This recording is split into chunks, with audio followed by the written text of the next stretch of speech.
Hello, everybody. I just make myself spotlighted so everyone can see me. Good. Good afternoon or good morning if it's morning where you are. So I'm going to do a class today. As Nick says, I'm probably only known for figurative folding. I'm not a big fan of modulars because I find the repetitive nature of folding modules is just not for me. I know some people find that really relaxing. I kind of don't, but sometimes I'll make some geometric stuff because sometimes you make something and it's interesting and you kind of feel like you've discovered something and somehow the model wants to be made. And this was kind of one of those experiments, but it also came out of kind of a frustration I had teaching origami, that often we teach a model and people come and they go away with a nice model like the flower that Lizzie just taught us, and there's a joy in that, but trying to get people to bring their own ideas can often be pretty difficult. And I've taught classes with skilled origamists, some of whom are creators, and found that classes where people were kind of meant to design their own thing, but they ended up just making what I'd made. And I found that a little bit frustrating because the creativity for me is the real joy of origami. I do think, like the quote that Lizzie posted earlier, I do think that just following the instructions and making the model is a creative act, but somehow there's a different activity and it engages maybe different bits of our brains and different kinds of fun if we can create. So what we're going to do today is learn a unit, and it's a pretty simple unit, just makes a little right angle like this, but it's quite easy to build different things out of it. So we're then going to all just try, when we've made a few of these, to see what we can turn it into. So I'm just going to move to my other camera. Hopefully this will be nice and clear. Sorry, Okay. but is it like building blocks? It is like building blocks. It is like building blocks, yes. Thank you. Very much so. Thank you. So a little word about paper. So a lot of different papers are suitable for this, which makes it good for classes. I've got some, this was sold to me as thin card. Really, it's kind of thick paper. It's maybe about 120 grams. And I'm going to make out of this. These are A7 I've cut down to. This is an A7 sheet. You can also use squares. These are just some post-it notes, and these work okay. They may be a little bit thin. The stronger your material, the stronger your construction. So if you have something that's a little bit thicker than ordinary paper, origami paper is a little bit thin, but it still works. Ordinary copy paper works. Cards a little tiny bit better. Okay, so we'll start off. There's always a debate about teaching modular origami, about whether you should teach one unit and then everyone folds however many units they need, or whether you should teach one step at a time and fold lots of units. But we're going to start off learning one unit. We might move to a production line later. So I'm going to fold on a slightly bigger rectangle. If you're using a square, the folds are exactly the same. But obviously, if you're using a rectangle, you need to remember and pay attention to which is the short and the long side. So very, very simple creases. We're going to start by folding in half, and we want the long edge of the rectangle to meet the opposite long edge.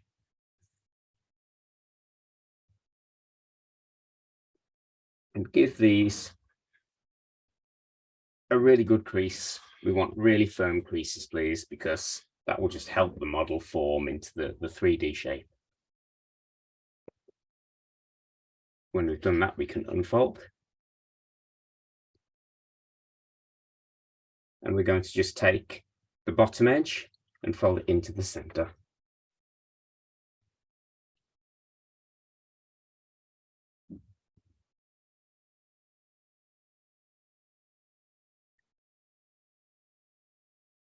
Rotate your paper 180 degrees and fold the other bottom edge into the center.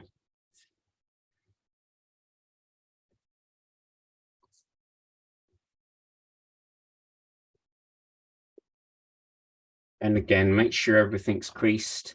Always good to, when you've completed a crease, just press everything flat. Open out your paper. And now we want to fold in half the other way. So take the short edge,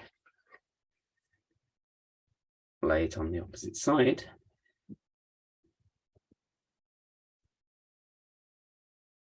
And again, give everything a good press to make it flat.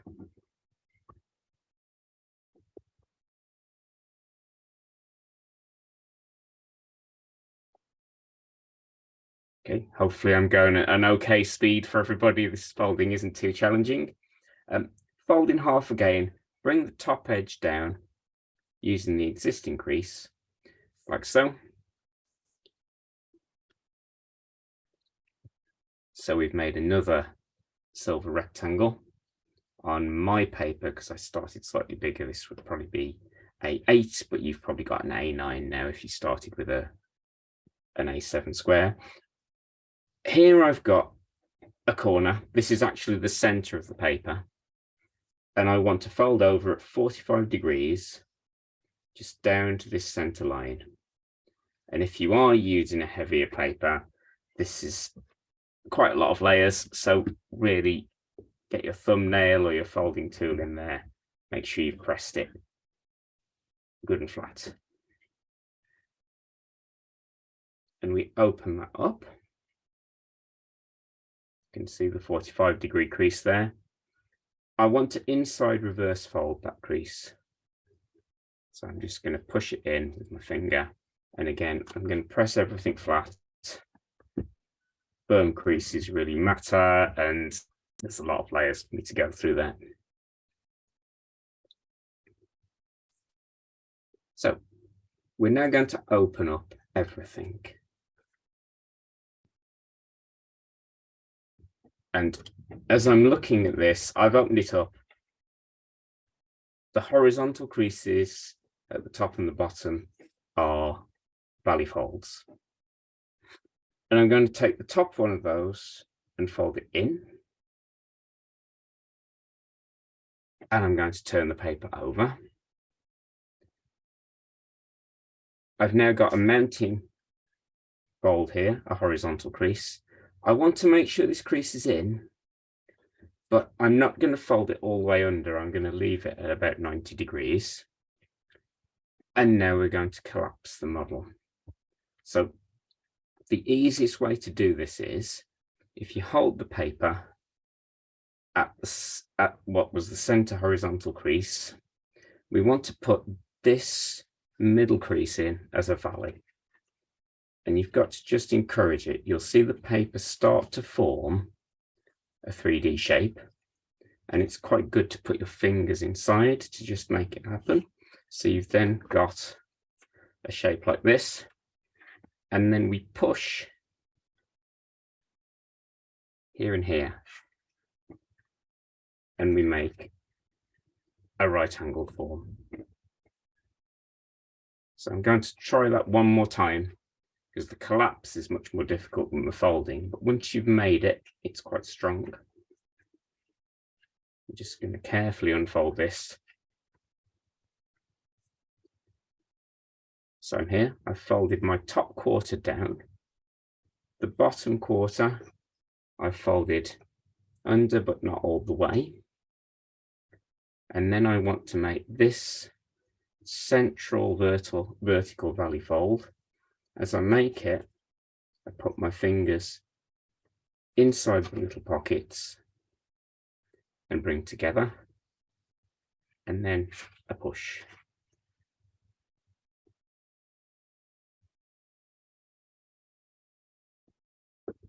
Has everyone got a right angle? Maybe put in the chat if you want to see that again. Your fingers just kind of need to learn doing that last step to collapse it. I'm going to just look at people's cameras and see if they're holding up right angles. It looks like a few of you are. Excellent. Okay. So that's a unit. As you can see, it comes together. It's quite strong, especially if you've used a stronger paper. And the important thing about this unit is we've got a right angle here. If we look at the top or the bottom, we can see we've got a triangle. When I was a little boy in school, I think I might have been 8 years old, my teacher told me a really important thing. She said, triangles are the strongest shape. And the reason that we can build with this quite well and that it holds together and it's quite strong is because we've got a triangle here, a nice equilateral triangle.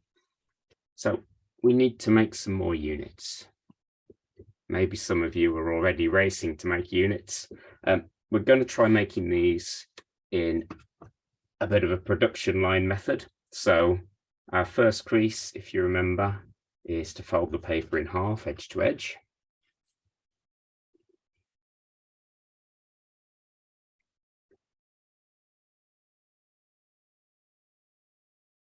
When you're going fast, it's easy to forget to press the paper and make a good strong crease.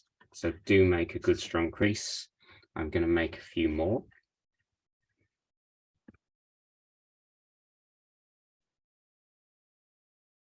I'm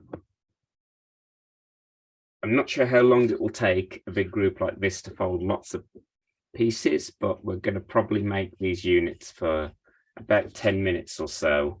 If we can get to 12 units, that's really good, but we can work with less. 8 is quite a good number.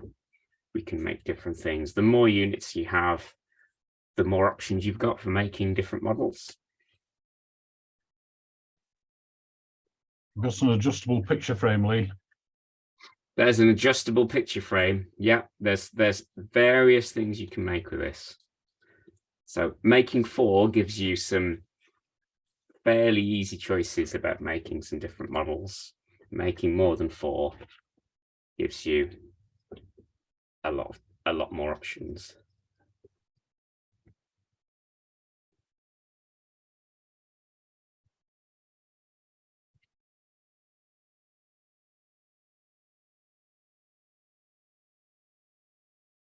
Okay, so just to help people who maybe want to remember the model, the next step when I've made folding in half is to make the people call this a cupboard fold. On a square, it's called a cupboard fold. I want to fold in the top and the bottom. I'll lay out some stages for you here.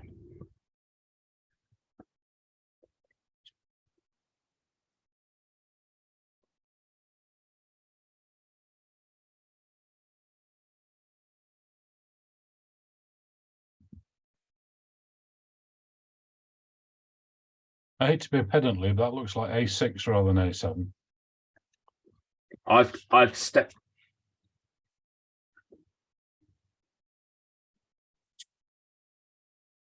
That's on my paper, that's an A6.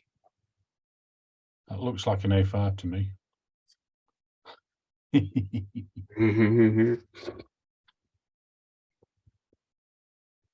Maybe it is, just a minute.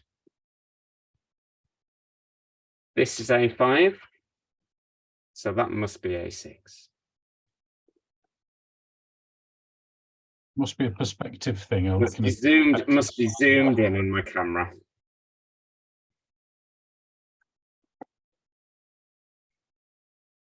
What a load of creativity.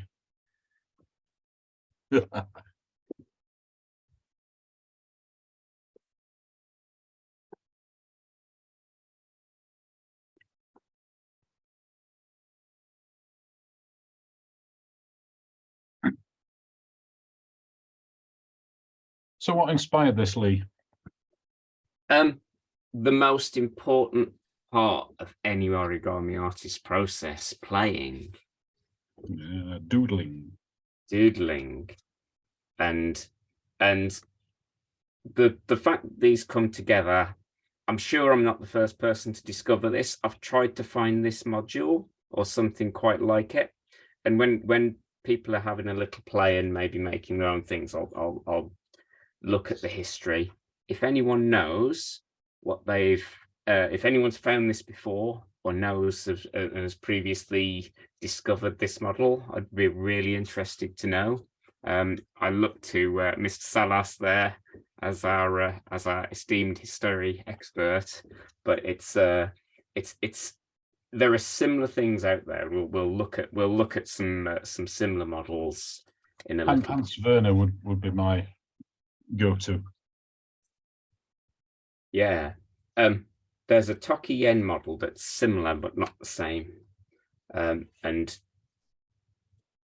I'm yet to find one that is a triangle in terms of the shape of the the girder here. So when I've put those in, I'm going to fold in half along the other edge, and then I'm going to fold them all half the other way.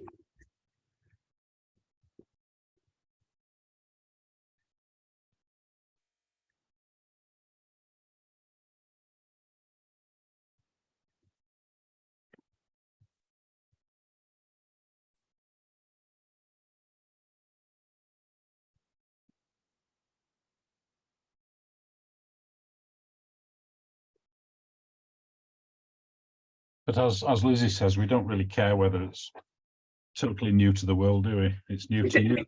We don't, and I'd be very surprised if no one's done this with a piece of paper before. It seems so basic, and sometimes moves in origami are really nice. I quite like the way this comes together when you collapse it, but depending on the material you're using, it can be a little bit fiddly. So now I'm just folding over my corner on each of my pieces of paper, and I'm inside reversing it.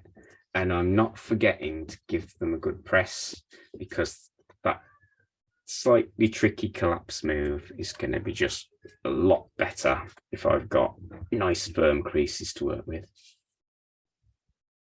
Have you looked at little flaps at the end to sort of lock the external bits? So that I haven't on this, because I'm trying to keep something simple for people to work with. There are lots of examples out there of sort of similar things, which we'll come to in a few minutes while people are maybe building, that makes some spectacular and amazing models in this sort of genre of origami, I guess.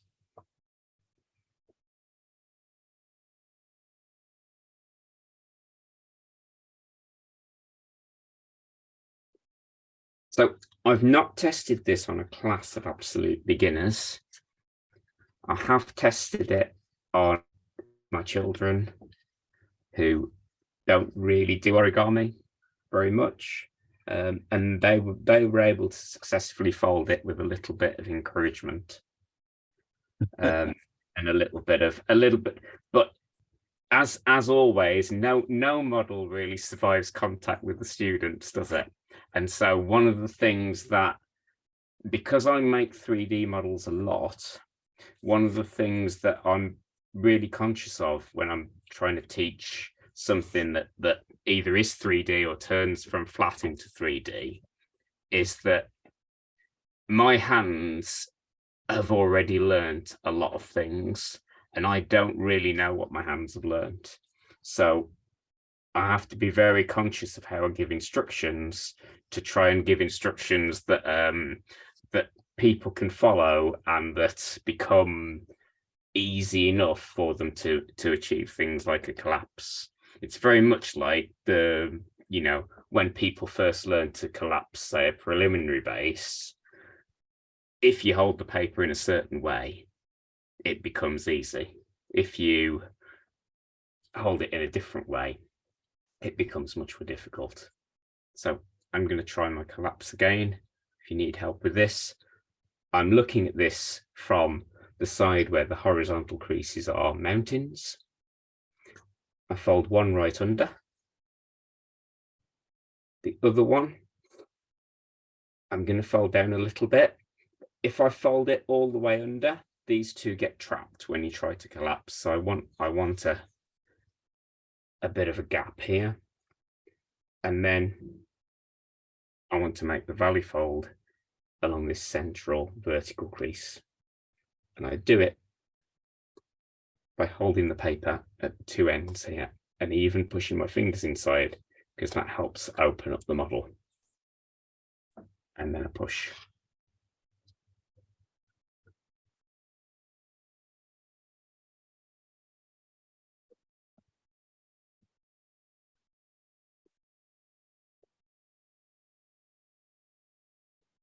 And once your muscle memory will start to develop, and once you've made a few of them, your fingers have kind of learnt it, and you start to just do it by feel as well as by sight.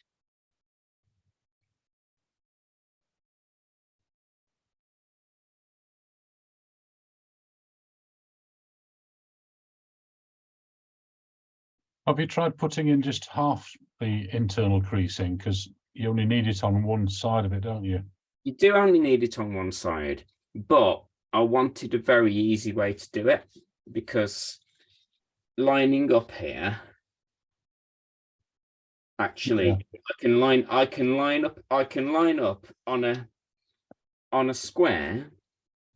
I've not got very much at the edge to play with.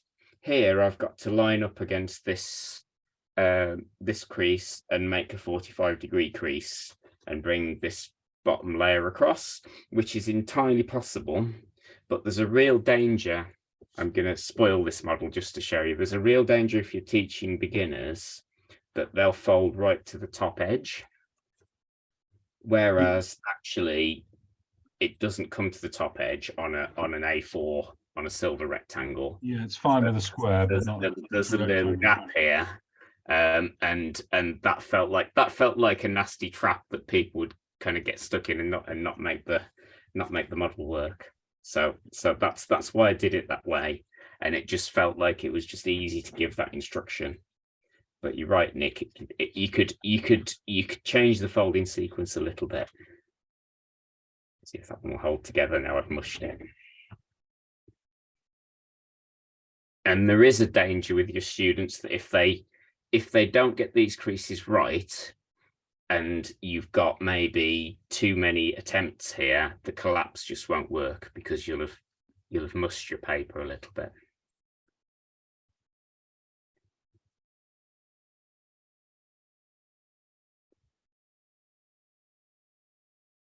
Okay, so I've now got, let me see. I've now got 7, so I'm going to fold an 8th one. Hopefully other people are moving a little bit faster than me because I've been talking, but don't worry if you're not. There's still possibilities to make interesting models.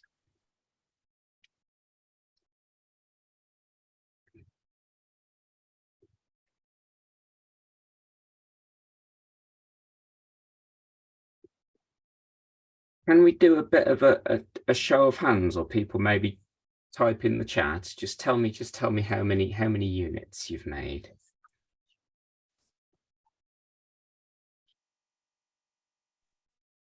I'm on my 7th.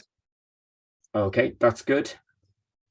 We'll have a few more minutes then, because it's good maybe to get to 8. If you can get to 12, that opens even more possibilities.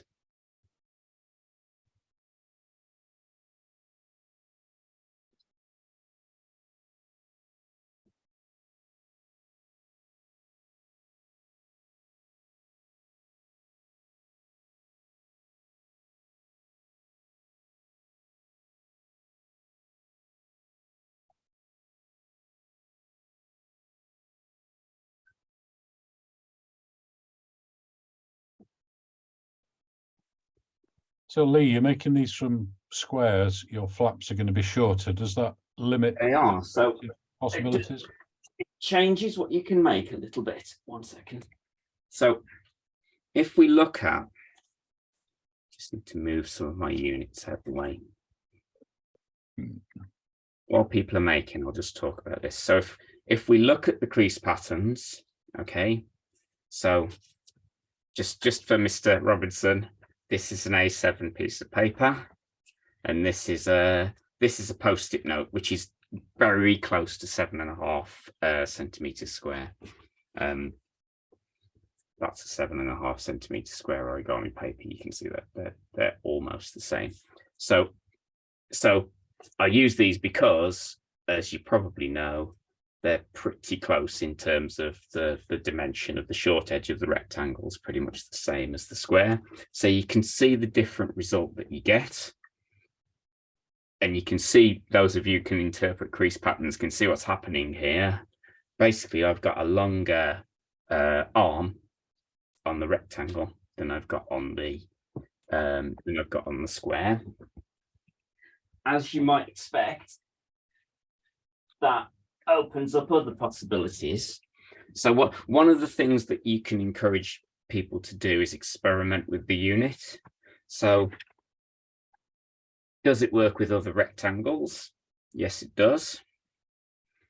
So here we've got an A series rectangle. This is A8. But as you can see, instead of starting with the longer edge, I've started with the shorter edge. And what I get is a very stubby little right angle. But usefully, and this is why A series paper is particularly good, if you remember, this one comes from A7. This one comes from A8. But they have the same proportions at the end. So you can make different proportions with the A series rectangles quite easily by chopping in half and folding it short edge to short edge or long edge to long edge. And this one is effectively made out of 2 A8s. So I got a, what would it be? It would be an A6 and cut it in half lengthways. And that gives me a very, very long set of arms, which might be useful for making a quite different model. So there's lots of potential here with effectively making the same crease, but on a different piece of paper, and the magic of the silver rectangle, because as we know, the width of one is the length of the other and the proportions stay the same. Let us build lots of different possibilities, but always with the same folding technique.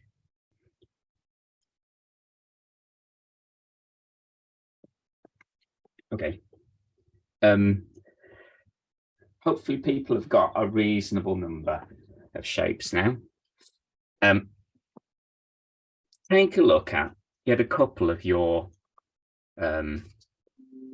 units, and you'll see, if you look down inside, I'm not sure how clear it is on this one, I'm going to get a big one to show you. If you look down inside, if you look down one of the pipes, you can see the top edge of this triangle. So you can see that triangle inside. Hopefully that's visible on the camera. I think there's enough light there. And if you look down the other way, you'll see that you can see right down to the bottom. So if I get a pen, I can push my pen in right down to the bottom there, and it's hitting this piece, this layer. If I look this way on, my pen doesn't go in so far because this triangle here is stopping it. So when we come to fit units together, this gives us two possibilities, at least two possibilities, because if we take the ones that are open, so I can't see the triangle there, and we push two of them together, so just encourage one to go inside the other. You might need to squeeze the paper a bit, but paper's great because it's flexible. As I push them together, they will go right in like this, and they make a very strong link where they overlap. If I take two other units and push them together where the triangles are visible, I get a different proportion.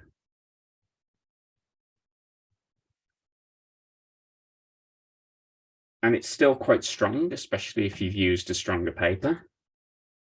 It's maybe not as strong as this one because the layers hold it all together. So that's two ways we can use this and get something different proportions. If you're using a square, you'll find that the edges here come together quite tightly.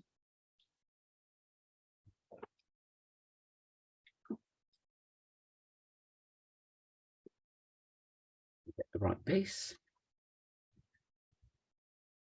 So with a square, we get a very narrow gap here, but we can change the size of the gap. As Nick said, I've got a variable picture frame because I can extend or shorten this. I can kind of telescope it. So that's pretty much all you need to know to build. So what I'd encourage you to do is, if we just take 5 minutes, have a little play, see how you can fit things together. Maybe you want to make something quite abstract. Maybe you want to make something figurative. And while you're doing that, I'll talk a little bit about the history of what I've discovered and the sort of things that are possible. If you want to make something abstract, fun thing to do is to try and make it so that you've got no open ends. So you're trying to make something that forms a single shape with no open sections, but you don't have to do that. That's a bit of a suggestion for a puzzle.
I don't know if anybody can hear me, but a lot of people Oh, I'm sorry, I couldn't see that. I don't think I hear. accidentally went on mute.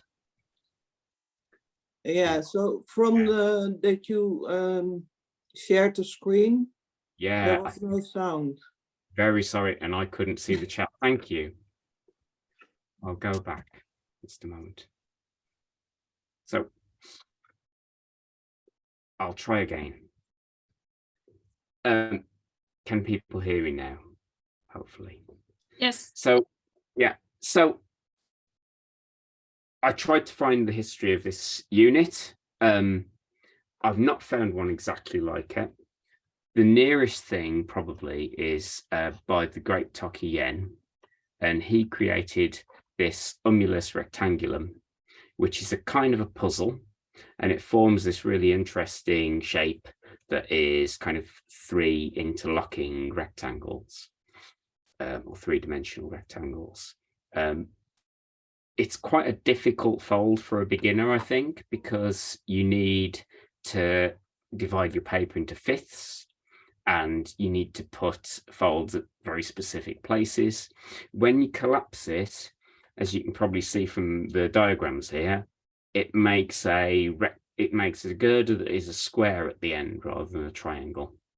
So it would be possible to adapt my unit to make something like this. It probably wouldn't be very solid because you haven't got the kind of neat fit of the squares all fitting together to make the shape. But this appears to be the nearest thing to my unit that I can find.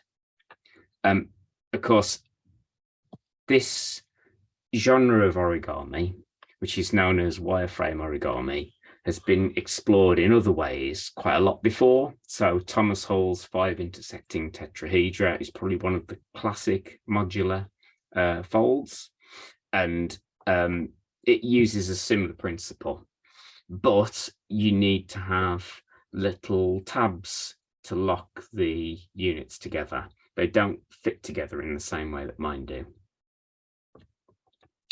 or Toki's did. And the intersecting tetrahedra concept has been taken to quite extreme levels by other people. So there's a really good article on Charles Lee's site, and I'll share the links afterwards for people to look, that shows the progression of this style of origami to make different intersecting 3-dimensional shapes. But we don't have to do that. We can make other things with our unit. Sorry, was someone going to make a comment there? Okay. I don't think I can make those stars. Not with this. You couldn't make them with this unit because, as you can see, these are based on things like tetrahedra, and they've got a different angle. You can see they've got a 60-degree angle where the vertices meet, and of course we've got a 90-degree angle here. And you could do things with my unit to adapt it. One of the things you can do is you can stretch this out so that you have a different, wider angle, so you could take it to a different point. You could have maybe 120 degrees or something like that. But this article is really interesting because it shows how people have just taken this idea further and further into lots of different complex areas. And I found another folder, J.H. Chen, who has taken again a similar unit and made things that are almost like wireframes that have been filled in to make these really excellent and really interesting polyhedra. So there's lots of potential out there for people who want to get really complicated, but hopefully today we're going to keep things a bit more simple. Has anyone managed to make anything yet? Are you still playing? I've discovered a slight frustration, Lean, that you can, obviously the one that's on the outside of the other one, you can slide in, and if you get it the right way around, you can tuck it under the into the Yes. pocket on the other side. But in doing that, it means that you can't do it on the next one, because the next one by necessity Yes. has the Yes. pocket. So you're always going to make shapes that are rectangular, because they will effectively stop. Oops, wrong way. They will stop when they hit the bottom. So you're always going to make shapes like this if you're making rectangles. Obviously, to make it into a square, you have to just tug one of the bits out. I made this rectangle. I'm going to take the spotlight off. Do you want to just raise a hand if you've made something that you'd like to share? And we can look around. Okay, we've got quite a few interesting picture frame type things. Cliff, I'm going to just put you onto for everyone to see, if that's okay. So mine is a random arrangement. I really like the random arrangements, and one of the interesting things about this shape is that, yeah, once you start to connect, not at the same angle, but you rotate it and you get a different angle, then you start to get these different forms. So yeah, I really like that. It's also interesting the kind of effect that using different colors has. I think there's something about whether you go for a monochromatic version or a polychrome like yourself and Paula have. I've got one similar to yours that I made, which I'll share. If I just make, so I wanted to make something that that wasn't quite random. Yeah, so this is kind of like it's kind of like a Mobius loop in that it is continuous. I don't know if it works as a Mobius loop, but I kind of just attached units and attached them until I'd got something that kind of looped around itself. So there's lots of interesting shapes here.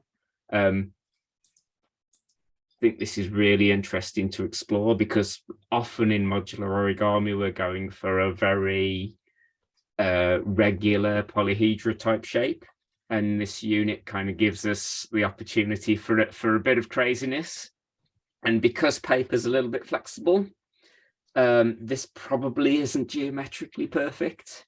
I don't know, Cliff, if yours was moving around a bit while you were making it, but it sort of works and you can sort of join it back together. I'm going to have a look. Anyone else want to raise a hand and show us something? Coral's got an interesting form there as well. Yes, I was just start randomly in something, and I thought, oh, it looks like a kind of typical, how do you say, Nessie or so. And then I got the problem, of course, to make a head, and then I start going over the frame and you can be doing something to put it double the unit at the end to make the head. So I think it's also a nice thing. You have this unit and you work on it, but then you get problems, or you want to do something else, and it encourages to go further, or say, hey, that's another possibility I need, but I don't have, and try to find the solution.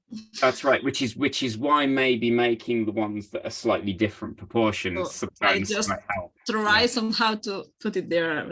And I want to share just another thought, because we said we can put it in, but I thought about having the possibility to just use this little flap there and just connect it outside. I mean, it's not very stable, but it gives other possibilities. So I just start doing that. I don't know how it can go, just as other possibilities. That's all. Thank you. I had a go with that one as well. Thank you very much, Carl. That's really interesting. I had a go with that as well. This little guy, which I think was used on the website. As you say, it's not very strong, but we could always get a bit of glue and it would work. but yeah, you can make figurative things. So I made this little robot. I think that he stands up. He stood up yesterday. Well, he's a little bit wobbly. Maybe a bit of glue would help him. But there's some fun to have there with kind of drawing with them, I think, as well. I'm gonna have a look and see if anyone else has got anything exciting to show us. Do raise a hand if you'd like to share your creation.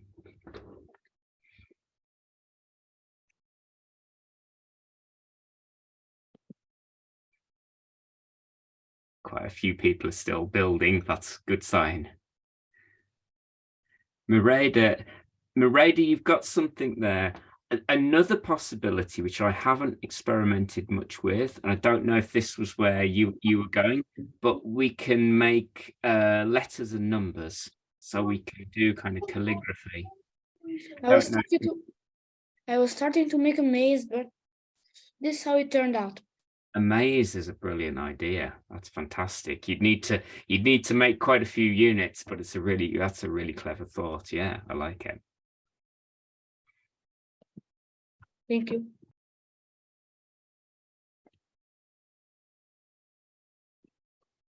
I'm going to show Something you. to keep my bottle of water looking nice.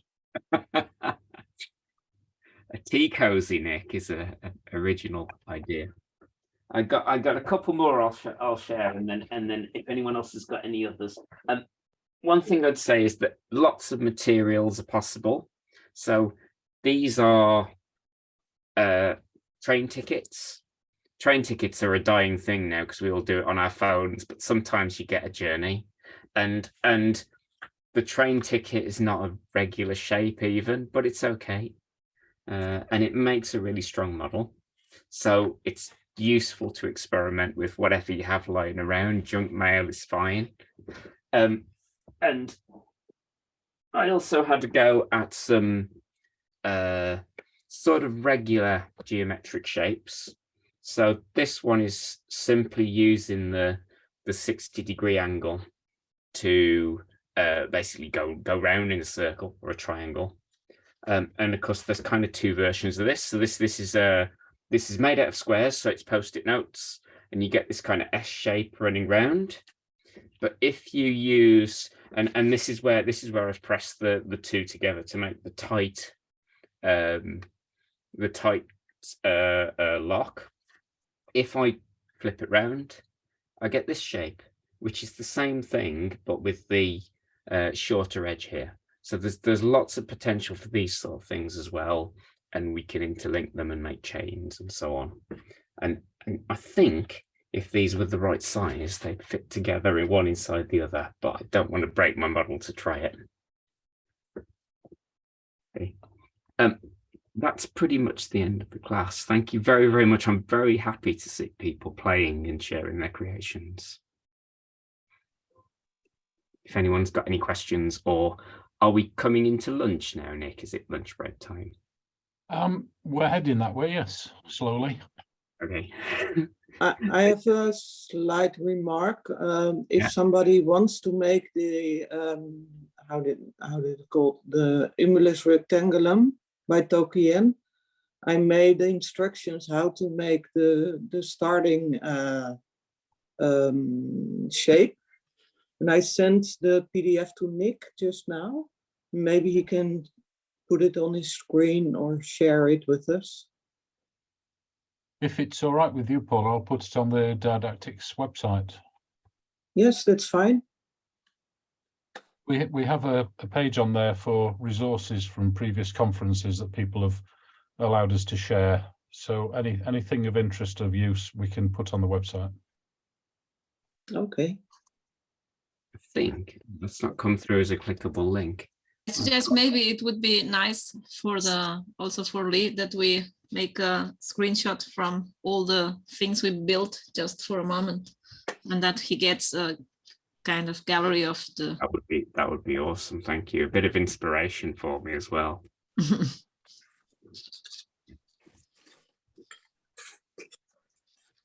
Oops. See if I can screenshot that. So I think some people are still working on. Okay, some people are things. still working. That's You cool. can.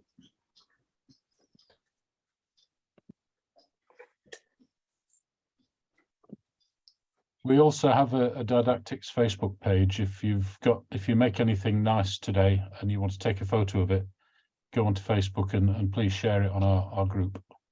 Okay, or you can also share it on the social media. I put at the beginning the hashtag we will be using. It's easy, it's folding for Ukraine. So it's just the, and you can also post in your Instagram, Twitter, whatever.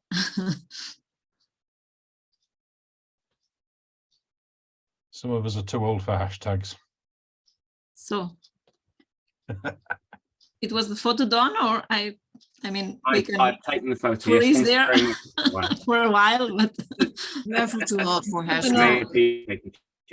I'll post in the chat the links to the different pages that I just had in the slides there, in case people want to see more of this style of origami.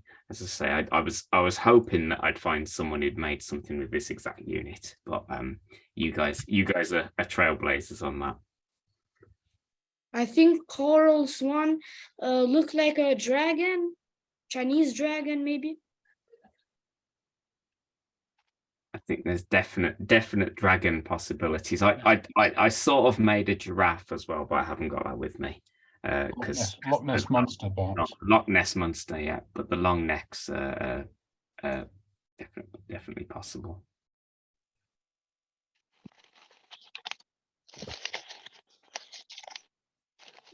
I like this system because they permit not only to create something geometric, regular, a dragon or a snake. It permits to make something that you don't know what is that, and when it's Exactly finished, right. Yeah. When it's finished, you start to think, what's that? Huh?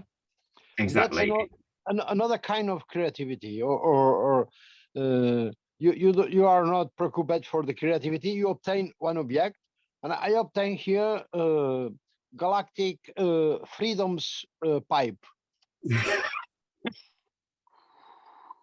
Huh? The smoke come from here, for example. Huh? Just don't put anything, don't set it on fire, whatever you do, Chuan. Yeah. It'll be bad for you. We need that in Ukraine. Yeah, that's a galactic one, new design. But don't worry for the creation. The creation come from self. Exactly. It comes from just sticking them together and see what they'll do. So you don't need to start off with a plan, and actually it's quite hard to start off with a plan because the angles will trip you up. Exactly, but we need Lee Armstrong that tell us the technique. That's the only one question. That's all you need. Thank you very much, Lee. Thank you very much, everyone.